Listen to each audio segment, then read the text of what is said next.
luk ausarta. Ebedi begira horkori. Entzun lagunok, iritsi gara behingoz, hementxe bertan auzotuko gara.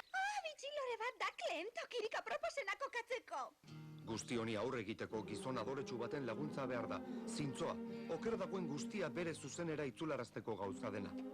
Oso atsegin zaitut, eder hori. Ez dago honela jarraitzerik, bakero horrek alde egin behar du hemendik. Eta berton geratzekotan hauxe du modurik egokiena. Ili. Eta zeu zara gizon hori. Beraz, deizitaungo xerifa izan nahi zenuke? Nire gustorako lumekin itxura hobea dute. Kokoteraino nago diligentzien hautsa dela eta hirietaraino behar dugu.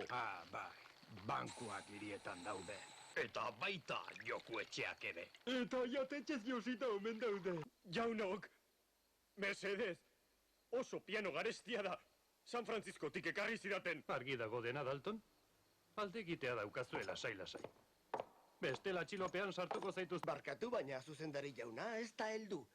Laster. Usu atseginak dira, Laura. Alto ondarrak dira bai, baina ez daukagu beraien aurka aritzeko inongo frogarik. Berritzekotan da nebilen hain zuzen. Iriko telik zaharrena zen eta... $50 sotor luzearen alde. 100 masailan didunaren alde.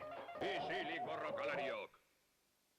Ana jaztiak nanabozo erbi nagusiari egingo dio. Zuri esker deizito nonik atera da. Guk ohiturari jarraitzen diagulako. Teniente bere alabiatu behar dugu urrengo gatazkarako.